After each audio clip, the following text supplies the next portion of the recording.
flip to those two places, you can probably catch some of it. Kind of jumping around a little bit this morning on a sermon. I had a different sermon. I had a lot of it, a lot of notes on. If you listen to Steve Purdy from Elevation Church, he preached last Sunday on generosity, and he talked about the seed. And I had all these notes before I listened to it. I had some notes before I listened to the sermon. I had all these notes after I learned the sermon, and I really thought up till probably Friday that I was going to preach that. And then I prepared this message, and it's called As Little as Possible. And what I found is in Christianity, in the term, in going to church, we try to do as little as possible and still go to heaven.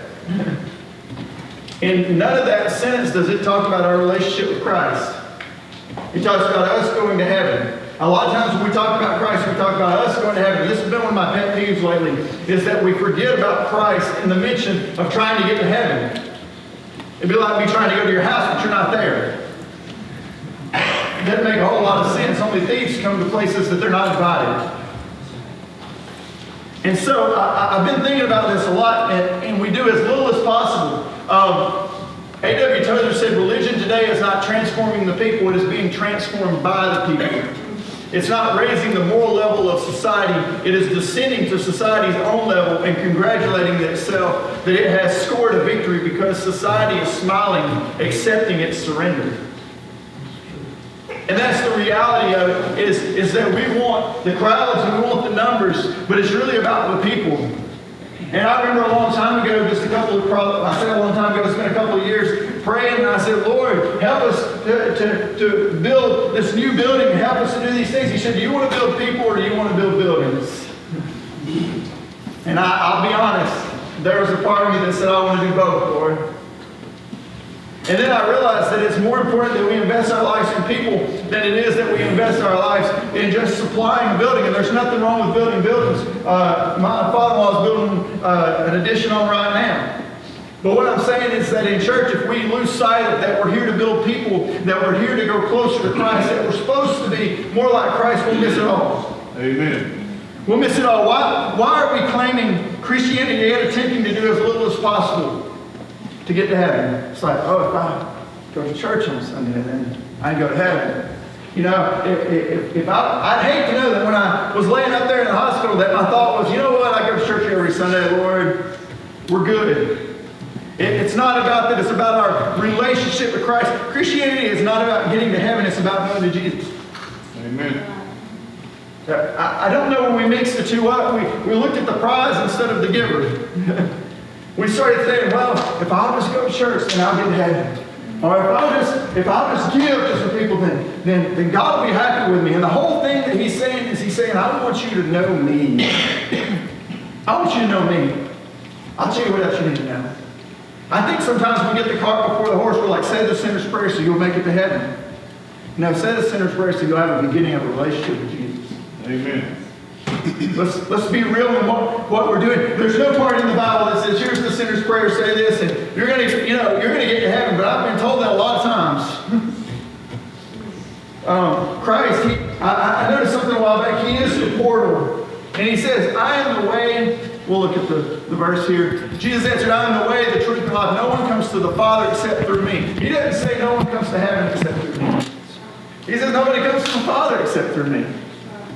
If you know me, what's he say? You know the Father. He doesn't mention, yes, he says, I go and prepare a place for you. But he goes to prepare a place for you. Why does he go? Because he has a relationship with you. It's not about, where am I going to spend eternity? I don't want a heaven that doesn't have Jesus. And I think that's what we got to get. If you're perfectly fine with a heaven that doesn't have Jesus, I think there's some things that we need to weigh out. Some things that we need to look at. You won't get to heaven and not have a relationship with Jesus. Amen. It won't matter about the prayer that you said. He says what to unbelievers? He says this, and Matthew, he says, not everyone who says to me, Lord, Lord, shall enter the kingdom in heaven, but he who does the will of my Father in heaven. Many will say to me in that day, Lord, Lord, have we not prophesied in your name? These will be church people. Have we not cast out demons in your name? And done many wonders in your name. And then I will declare to them, I never knew you, depart from me, who practice lawlessness.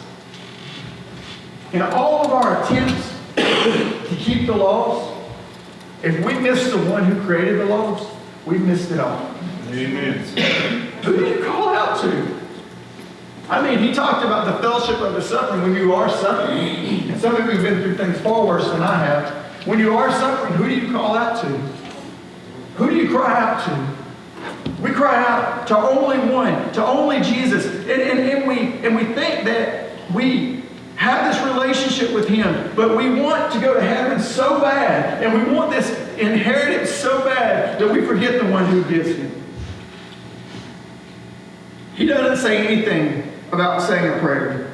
He doesn't say anything about attending the church. He says, you didn't know me. Look back. Not everyone who says, Lord, Lord, show him the kingdom, but he who does the will of my Father. In other words, you didn't know me. He said, I will declare I never knew you. But I said the prayer, Lord, but I never knew you. But I did what was right, Lord, but I never knew you. I don't know who you are. And he doesn't say anything about it. You can't be Christian, meaning Christ-like, and not be trying to obtain the image of Christ. You know what that means? That means I'm trying to be like him. Christ-like, Christian, Christ-like Christ. That doesn't mean I go out and I do what I want, I say what I want, I act how I want, but I've said the prayer, but I've done these things. No, it doesn't matter. It's not going to matter to you. He's going to look at you and he's going to say, I never knew you. I want it to be true, but I can't find it anywhere that says, just do what you want. Just act how you want. It says no. It says I'm Christian, I'm Christ-like. I'm trying to obtain the image of Christ. There is not a moral commitment of I'm going to be good. It's about knowing Jesus. You say, oh, I need his grace. Oh, I need his grace big time. I need him to say, you know what? I know you, so I'm going to give you my grace. It's not, I'm going to give you my grace in spite of you knowing me, or because you don't know me. I'm going to give you grace to cover up the things that you do. It's no, I know you, so I'm going to cover you. It's just like Elijah. My son, he would mess up, he will do things. But you know what? Daddy will do as much for you as they can. It's the same way with Hosanna, my daughter. It's like, Daddy will do it because I know you. I'm going to go just as far. I'll go to the point of death for you because I love you. And Jesus has done all this already. Amen. I'm so bored with the term and so bored with the experience of lukewarm Christianity. I've heard this term. And I'm so bored with it because how can you love someone halfway? I don't have a lukewarm relationship. You know, I shoot for lukewarm with my wife. Why would I shoot for my God? It's lukewarm Christianity. There's no such thing. Jesus said this. He said, if you love me, you'll do what? You'll keep my commands. What am I doing when I don't keep his commands? I'm not loving him.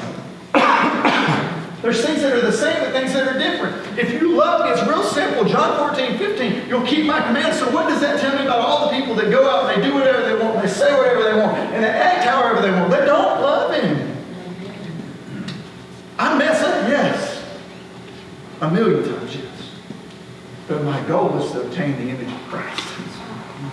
You got to remember the goal sometimes. We talked a lot before about aiming. What are you aiming for? You say you're aiming for the target, but yet you're aiming over here and you're shooting an arrow some way. I'm either aiming for Christ and I want to be like him, or I'm aiming for the world and I want to be like the world. There's no in between. There's no lukewarm Christianity.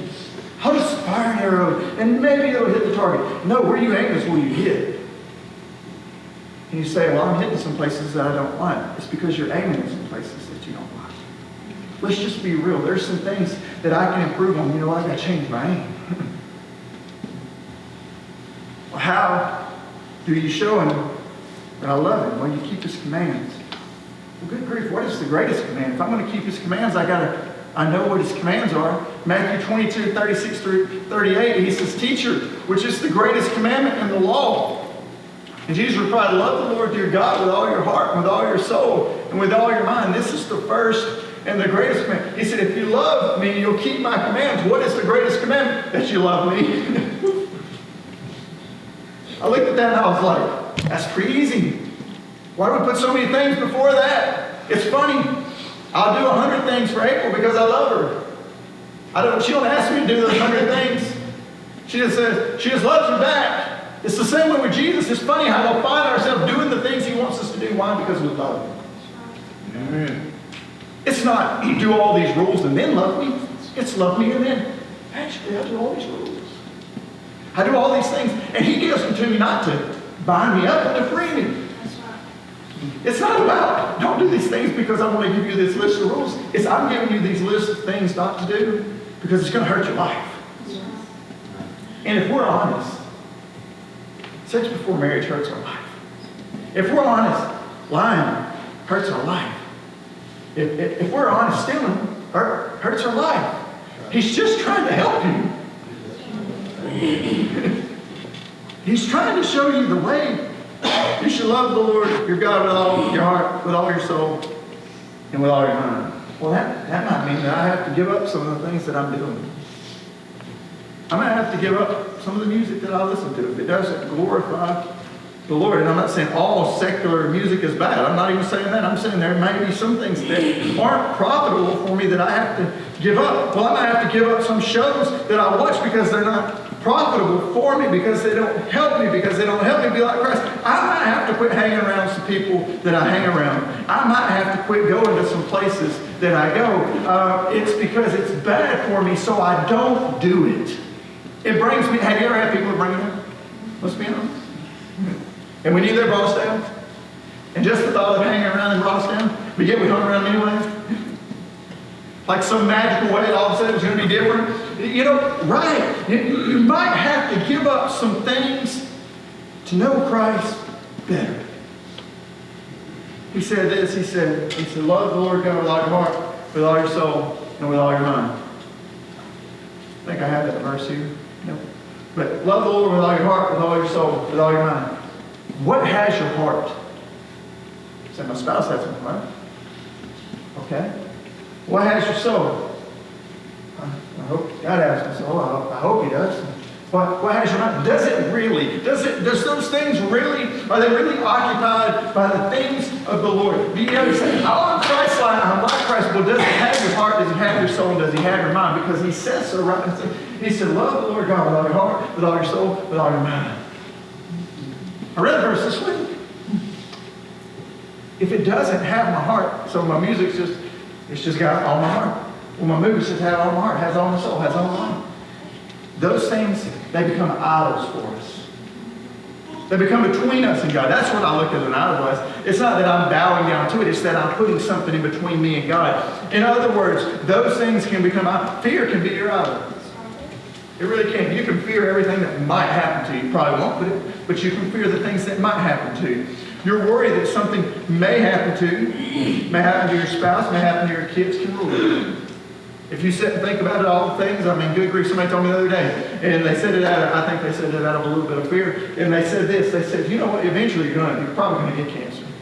One day you're just, you know, everybody's going to get it, the things we eat, the things we do, the places we go, the things that we have, it's going to get you cancer. If you don't die from something, you're probably going to die from cancer. And as right as that may or may not be, I could kind of tell the guy was worried about getting cancer.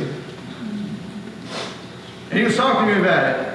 You know what? Perversion may have your mind. Perversion. I hear people talk and I can tell what's coming out, what they're putting into their life because it's what's coming out of their mouth. And what's coming out of their mouth comes out of their heart, it comes out of their mind. You know, it's what they think about. You may watch or think about things that cause you to blush. You may look at a show and you may say, oh goodness, I like the way that one looks. I mean, sometimes it may be the music that you're listening to.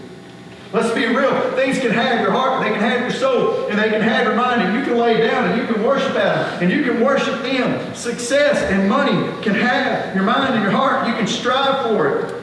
We can get to the point where things become more important than God. It's like that drive, that success.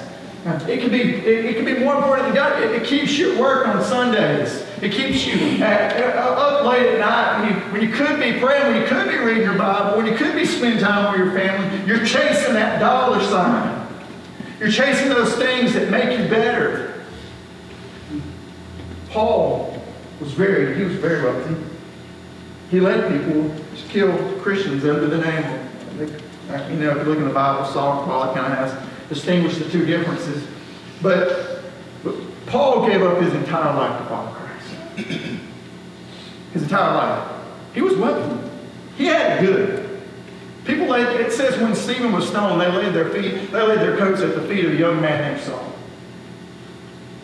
He had it pretty good in the way that the world looks and having it good. The disciples, what did they do? They gave up their entire life to follow Christ. Here's this man, he comes and he walks and he says, follow me. And they say, okay, we're going to do that. If you were to ask them if it was worth it, I think their answer would be yes. I don't know if you're totally giving up something if you get something in return.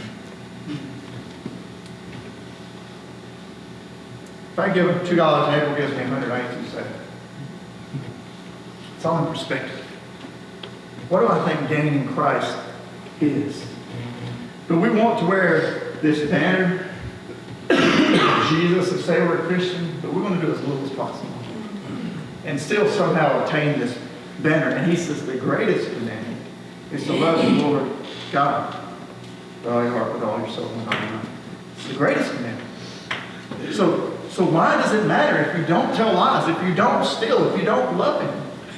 Why does it matter if you give to the poor, but yet you have not love Him?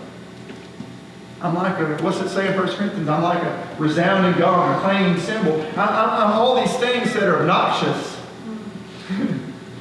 And trust me, I went to open up our drawer of the kitchen one day, and where the pot holders were was hidden a drumstick. When Elijah was little, I was like, well, I know what this is for. This is obnoxious in our house when I'm not here. It bangs on things. It beats on things. It drives things. Well, that's what your love is if it doesn't love Christ first. It's this loud, resounding, clanging cymbal. Boom, boom, boom. And people look at it and they say what? They say, oh, you're fake. I'll never be like you.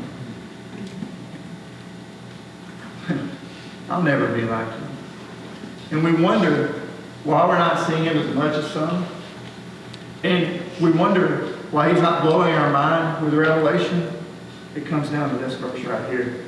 Jeremiah 29:13. You will seek me and you'll find me when you seek me with all your heart. Amen. Some of us have yet to find Him. And I don't say, man, I got home last week, I'll be honest. When I preached timelines last week, everybody said, it's kind of doom and gloom today, wasn't it? And I was like, I don't know. I just preach what He gives me. I don't know. But I just felt so strongly that our time is of the essence and that we need to know the time is of the essence, and it may be doom or gloom, but I realize that Jesus, it's not as long as what we think it is before we'll meet Him. And I realize that. I want you to realize that. But this is one of those things too, is that you're going to seek Jesus and you're going to find Jesus, not when you pray the prayer at the altar, it's when you reach and you look for Him with all your heart. What have you given all your heart to? Let me ask that question. What have you given all of your heart to? We're in a battle for our heart. We want it. God wants it. And the devil wants it. We want it. We're giving the devil credit that's really, it's just our flesh and what our flesh wants. Look here, Galatians 5:17, it says, for the flesh desires what is contrary to the Spirit. Flesh does. And the Spirit, what is contrary to the flesh. At the moment that Adam and Eve ate from the tree that God told them not to, and it wasn't necessarily that they became overcame by the devil, it was that their flesh began doing what it wants to do. And they're in conflict with each other. So that you are not to do whatever you want. If you live by the Spirit, you'll do the things that Christ wants to do. And if you live by the flesh, there's always that limit of wanting to do things. That's why it's so important that we read the Word daily. Because I'm putting in some things that will help me stand against the things that are standing against me. I'm putting in some of that Christ. What are you giving all your heart to? We act so tough, yet we surrender daily to things that are not to God. We say, oh, I'm so bad. I'm so big. I'm so bad. I've done so many things, yet we're constantly under surrender. We're surrendering. It's harder sometimes to fight people, or it's easier to fight people than it is to live for Christ. When they're talking to you, when they're saying mean, nasty things to you, what's harder, walking away or engaging them in their battle? It's so much harder to walk away. We act so tough, yet we surrender daily to things that are not God. Why? Maybe because we don't want to look too much like Him publicly. Jesus is getting beat, He's turning His head. Jesus is getting hung on a cross, and Jesus is saying this. He said, forgive them, for they know not what they do. And that doesn't match up to us. We want to be like, man, if I could come off this cross, I could just beat you down. If I just do what I want to do, I just take you out. And here's the Son of God, who could literally just take Himself off that cross if He wanted to. He could have. He could have just called on angels. And even the devil himself said, you call on angels to come get you, and they'll catch you before your foot stumbles.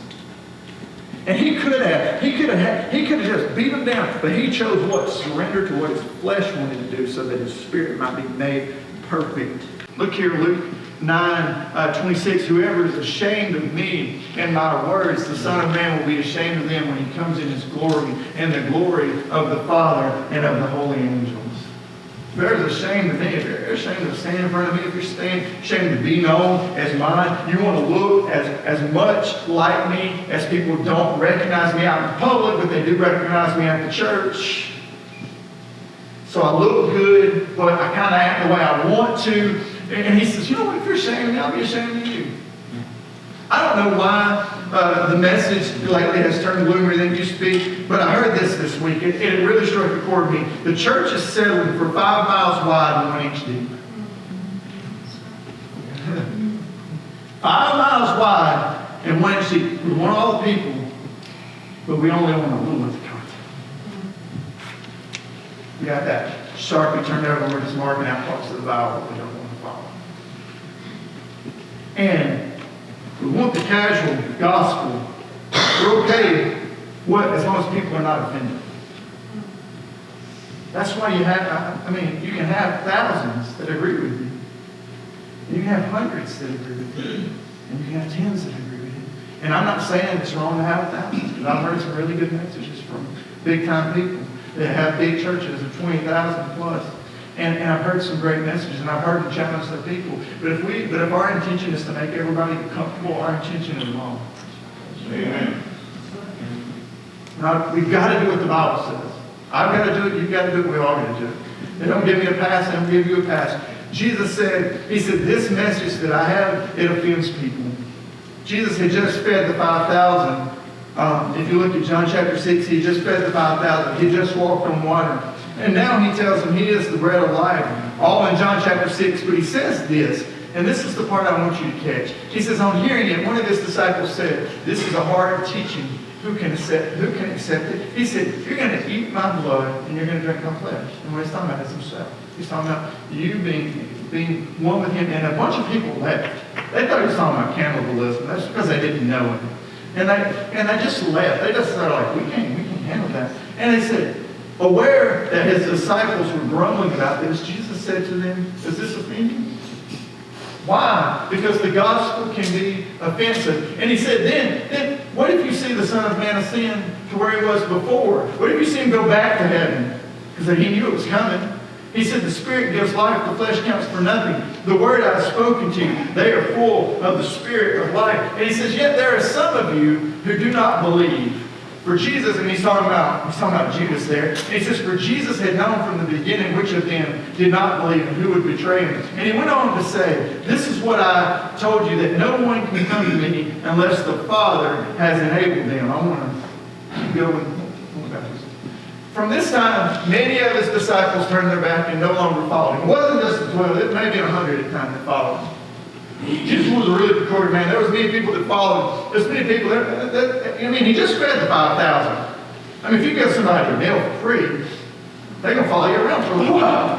That's what I learned from chapter 6 of John. And He feeds the 5,000. But then He tells them, He says, you must eat my flesh and drink my blood if you want to have any part with me. And they're going, oh man, this is more than, instead of asking Jesus, what do you mean? They walked away from Him. And He looks over at the disciples, and Peter is sitting there, and He says, you do not want to leave me, do you?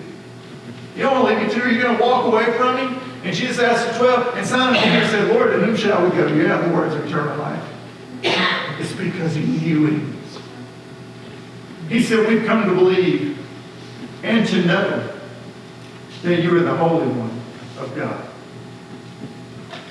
it offends a lot of people because it's too deep. It's 5 miles deep and 1 inch wide. Narrow is the gate, and few find it. That's also what Jesus said.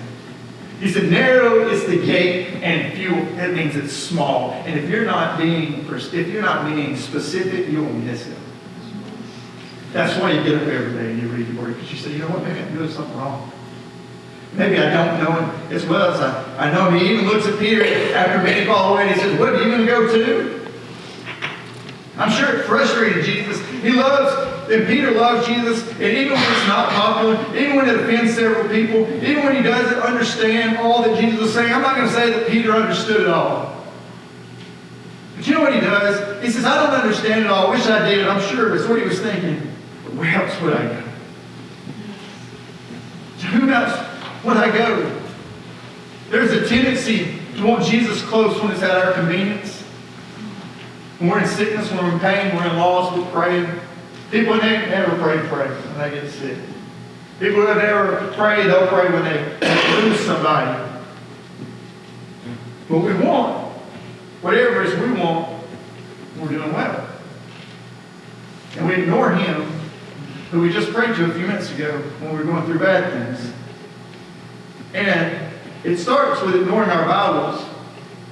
And then we start living like we want to live, so we ignore his laws. And ultimately we ignore him. And wouldn't it be smart move of the devil though? Think about this. I thought about this week. Wouldn't it be smart of the devil if he just let you live however you want to? If he just let you do whatever you want to. And one day you're good and you're fine and everything's good. And the next minute you're dead. And you got to live with eternity with exactly whatever you chose. It would be better, instead of blaming everything on the devil every time something goes bad, every time you stump your toe, it would be better to be a little curious when things are going good than him just to put the blinders on. Because if I was him, I'd give you good health. I'd give you good days where you didn't need God, where you didn't need his touch, where you didn't need his love. I'd give you good things. I'd be like, you know what, you'll just forget about it if you don't need him. And that's what happens to people. They don't need him. And they're just walking through life. And nothing says that you have to have 3 months to get it all together. It can be. Life is but a mist and it's gone. Life is but a vapor and it disappears. We understand that. And if I was the devil, I think that's what I would do. I think that would be my plan. I wouldn't give you cancer and put my name on it. I wouldn't. I'm sure I'd give someone like Kendrick who loves the Lord. I'd make him suffer. I'd give someone like somebody. I'd make them suffer as much as I could if they didn't love me. I'd give them as much as I could. I'd give them just as good help as I can. Wouldn't it be interesting if that's the way the devil tricked us? If his just let you do what you want, live in peace, live in health. All the time thinking, what? Everything's fine. I'm fine. I remember saying that just not long before we got told that I had to have surgery and just saying, I'm fine. I remember me and April said one Sunday afternoon, well, you know what, I'm fine. Maybe it's just anxiety. Maybe it's just these things that are coming against me. Maybe I'm fine. I'll be all right. I can get past this on my own, but I couldn't get past it on my own. That's why the devil is jumping on the believer. It's his ways that he wants to blame God. What's he do? He gives you something and he says, well, God did you. I know it. Come on, believer, what do you believe? He wants to blame God. He wants them to put their finger in his face of their Maker, in the face of their Savior, and blame God. He would have loved for me to go, God, why did you do this to me? Why did you let this happen to me? Why did you let me go through what I went through, God? Come on, you're the God of the universe. And I'd have been playing right into his little trick. We want to cut off all communication with the one that we need the most. What's he do in your home? He tries to separate you and your spouse. He tries to build space between you two. Next thing you know, you're mad at your spouse over just not putting silverware in dishwashers and things like that. It's like, oh my goodness, I'm mad at you because you don't do these things. You don't go around the devil just back easily. He's just laughing because he knows it's separating the two of you over things that doesn't matter in the long run. And it may matter in your house, but they don't matter in eternity. And it's not possible to have close or even just a relationship with someone that you don't communicate with. So I never pray. I never read my Bible. Do you know him? Many people say they know him, but in reality they know about Jesus. They don't know Jesus, they know about him. And so many will say what? They'll say on that day, many will say to me in that day, Lord, Lord, have we not prophesied in your name? Have we not cast out in the name? And cast out demons in your name, in the name of Jesus come out, and done many wonders in your name. But it doesn't say anything about his authority, about who he is, about who his power is. It says that we did it in your name. What is, yes, that's the name of Jesus, demons tremble, darkness trembles. Yes, I agree. But it's because I know him and I know what that name represents. But if I'm just using his name, and then I will declare to them, I never knew you, depart from me, you who practice lawlessness. See, it's a do you know me kind of question. He's not asking them at this time, what have they done? Look, did we not prophesy? Did we not cast out demons? Done. All these things I've done. He said, do you know me? You can do everything right and not know him. That's the one thing. See, it's a do you know me kind of question. If we look at the life of the disciples and Paul, they gave it all up to follow him. Not to just follow the ideology of Jesus. They didn't know it all when they left. They simply followed him. Because there was something about him that drew them. There would have been no need for the disciples to be taught all the things that were taught them everything before they left. Paul met Jesus on the Damascus Road. And he came, what I love about it is he came to where Paul was. Meanwhile, Saul was still breathing out murderous threats against the Lord's disciples. This is Paul, Saul, it's the same person. This is right before his conversion over to Christianity. And he went to the high priest and he asked him for letters to the synagogues and in Damascus, so that if he found any who belonged to the way, the way was the term for Christianity. It was the ones that followed Christ, whether men or women. He might take them as prisoners to Jerusalem. And he might take them as prisoners. And he might just kill them right there. And as he neared Damascus on his journey, suddenly a light from heaven flashed around him. And he fell to the ground, and he heard a voice say to him, Saul, Saul, why do you persecute me? And he knew immediately who it was. Jesus will come to where you're at. Don't worry about it. He'll come. He'll introduce himself. And you'll have a chance to choose him or deny him. Saul could have denied him. And I love what Saul says. He says, who are you, Lord? And he said, I'm Jesus who you're persecuting. Now get up and go into the city and you'll be told what you must do. Jesus quickly establishes a masquerade relationship with his. You've been killing people because of my name, but you're fixing to start being persecuted because of my name, because you carry. And Paul said, you know what, it's good with me, I'll do it. How does something so powerful happen to you that one minute you're killing the people that call the name of Christ, and the next minute you are one of those people? It left such an impact on him meeting Jesus. He went from leading others to kill Christians to being the very thing he set out to kill. And these men were not promised prosperity if they followed Jesus. They were given life change. It wasn't, Jamie, I'll give you $1 million one day because you followed Jesus. If you did it, great. It was, I'll give you life change. Maybe I'll give you $1 million to give to somebody else. You'll keep the $5 in your wallet. I don't know. They weren't promised a life of luxury. Paul was told by the prophet Ananias, he said, you're going to suffer a lot for Jesus. He said, go, said the Lord. He's talking to Ananias. He said, this man, my chosen instrument to carry my name before the Gentiles and the kings and before the people of Israel, I will show him how much he must suffer for my name. There is more to it than suffering. Some things are worth the cost. He has a great life on earth, but if he's going to invest in his eternity, if he's going to invest in everything that he really, at this point, he's only met Jesus on the Damascus Road, but yet he decides, you know what, the old life I have is just not as comfortable as the new life in Christ. Amen. Some things are worth more than suffering. Some things are worth more than the cost. Some things, sometimes it may be difficult for a while, but the payoff is worth it in the end. Think about when you work overtime. You think, oh man, it stinks now, but it'll be good when payday rolls around. That's what Christianity is about. Sometimes you have to go through some things that are difficult, some things that are hard, but you do it because you bear the name of Christ, and you know one day it's going to pay off. It's going to pay off here, yes, it does all the time, but it's really going to pay off one day. Amen. The things that we go through, the things that we carry His name for, they're going to be worth it one day. And Paul thought he had to have it, so he knew up front how much he was going to suffer, yet he did it anyway. They told him, they said, you're going to suffer a lot for me. You're going to suffer. You're going, in this world, you will have troubles.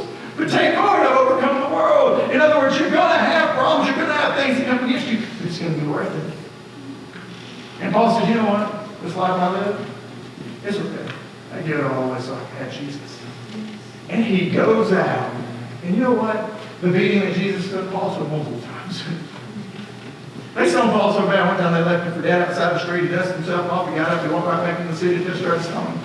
I'm sure that they're surprised. They just looked at it. It wasn't that he didn't hurt. I guarantee that. I bet when he laid awake at night, it was like you playing basketball. Some of you guys are over 40. You've been playing basketball that afternoon. You go in that night, you lay down and you get hurt all over.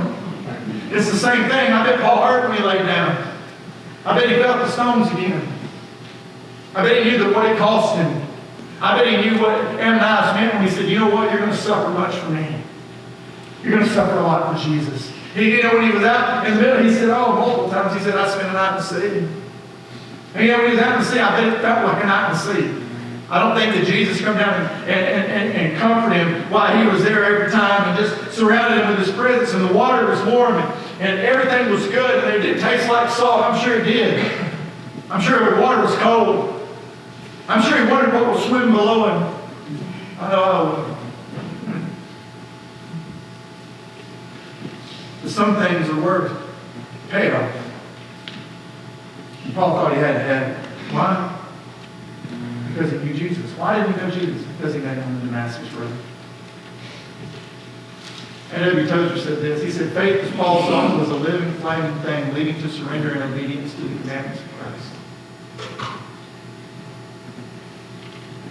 You choose Jesus because He's living. He's a flaming thing. And it leads to the surrender of His commandments. That's why we choose Him. The disciples met Him in various places, yet Jesus came to all of them.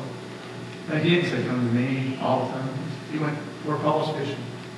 He went to a tax collector's table. He said, I saw you while you was under a fig tree.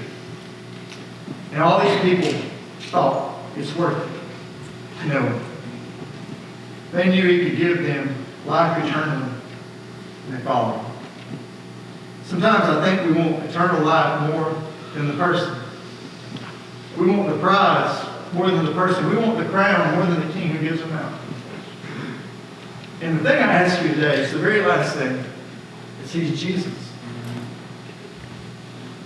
And how do you know about it?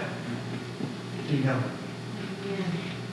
Jason, would you come? Would you bring the worship team? I'm asking you a serious question today. And it will affect all of your eternity. Is do you know Jesus? Do you not know about Jesus? I don't care that He was 33 when He died. I don't care that He was 30 when He began His ministry. I don't care that He learned His father's trade, Joseph, while He was here on earth. I don't care that His first miracle was the water to wine. I don't care about all those things. I care about, do you know Him? Do you know Jesus, the Savior of the world and the cleanser of our heart? Do you know Him?